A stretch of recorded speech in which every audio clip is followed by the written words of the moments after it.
Lyft just announced that they had their best week since the pandemic started, right?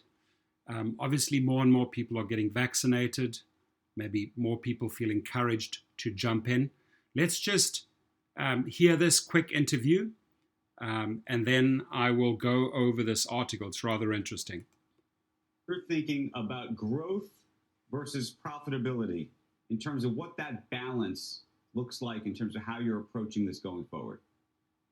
Yeah, so first off, the team has done an incredible job exceeding expectations on pulling in our annualized fixed costs. So we targeted $300 million last year to pull out, and we reached $360 million pulled out of our cost structure. So we're incredibly happy about that. As we look forward, we expect an inflection point in Q2.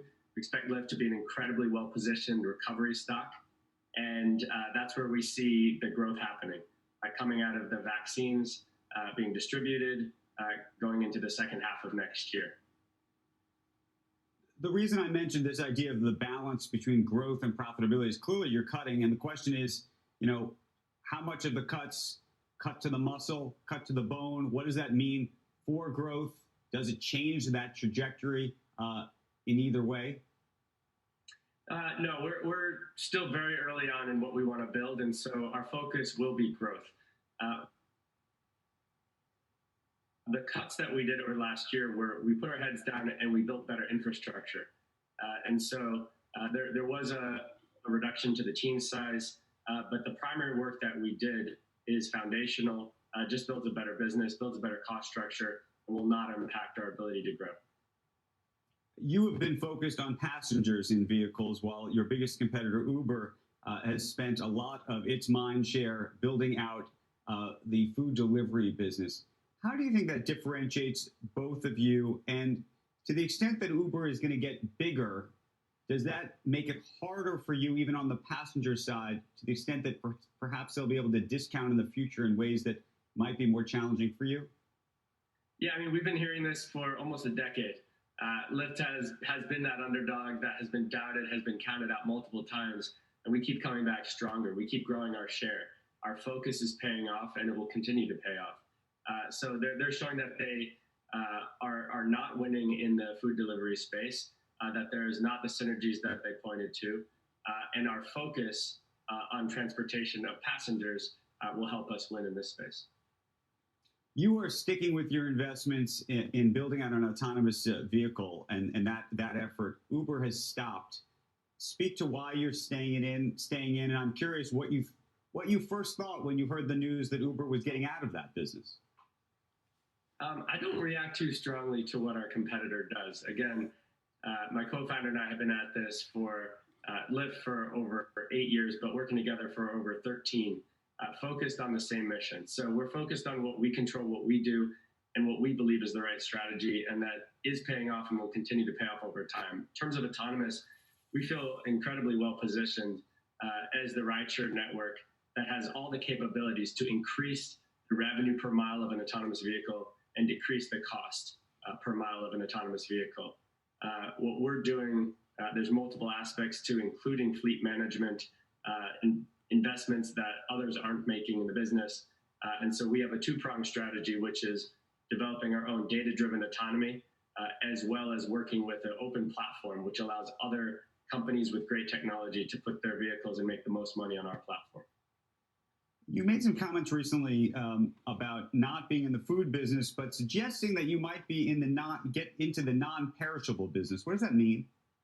This is interesting. So the way we look at delivery is more B2B. So we are not building a consumer marketplace for food delivery or for other products. But what we're seeing is kind of the trend in the pandemic, obviously, is more delivery, more e-commerce. And what retailers are looking for is a partner that doesn't step in between them and their customer. And in the pandemic, they had to move quickly and get onto these third-party platforms. But coming out of it, they're looking to build their own infrastructure, of which we could play a really big part, being their logistics arm to help them have a nationwide coverage for delivery, a last-mile delivery within a city, without needing to let someone else get between them and their customer.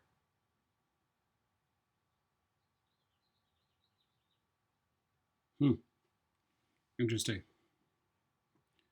So Looks like he froze there a little bit, but I will quickly read you the article. Lyft says it just had its best week for rides since the pandemic lockdowns began. Lyft said last week of February was its best week in terms of volume since the pandemic lockdown began. Lyft now expects to manage its adjusted EBI TDA loss in the first quarter to 135 million from the 145 million to 150 million it previously forecast. Let me just stop that there.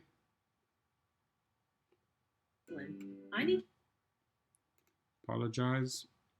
Let's shush her up there for a second.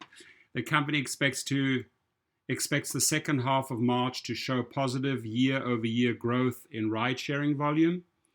Lyft is seeing a recovery in ride-sharing sooner than it had expected.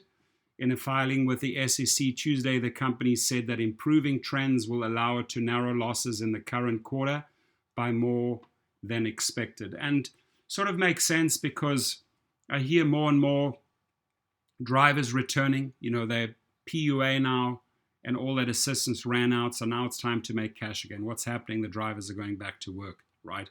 Risk is still fairly high. It's getting less. We need to get people vaccinated, but the rideshare industry seems to be kickstarting a little bit. Lyft now expects to manage its adjusted EBI TDA loss in the first quarter to 135 million. We already mentioned that, from the 145 million to 150 million it previously forecast. The revised forecast comes on the back of an increase in ride sharing. The company said in the filing that the last week of February was its best week in terms of volume since the pandemic lockdowns began in March 2020. Don't we know all about that? Share of Lyft jumped about 8% after hours following the announcement from the company. Additionally, Lyft expects the recovery to continue into this month and show positive year-over-year growth in ride-sharing volume for the second half of March. Uber CEO Dara Khosrowshahi told Morgan Stanley's tech conference Monday that he expects its mobility business to see some signs of recovery in the United States and Europe, but cautioned it was too early to tell. Even as ride-sharing volumes plummeted amid the pandemic, Uber and Lyft, the two main US players in the ride-sharing business, have committed to become profitable by the end of 2021 on an adjusted EBI TDA basis.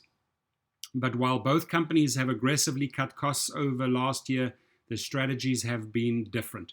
And I think we just heard John Zimmer's strategy fairly well.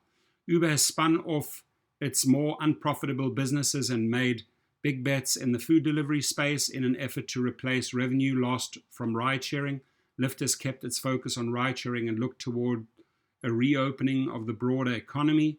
Late last year, it said it was exploring a delivery service, but one that would be enterprise-facing. Shares of both companies have rebounded from last year's lows, with Uber up more than 60% over the last 12 months and Lyft up 50%. So do leave your feedback. Let me know if you drive for Lyft or Uber, or if you drive for both. Have you seen an uptick? Have you seen more drivers on the road? Have you seen more riders ordering rides? Do share your feedback. Always wear those masks. Always stay safe. Disinfect the cars. And please drive safe, my friends.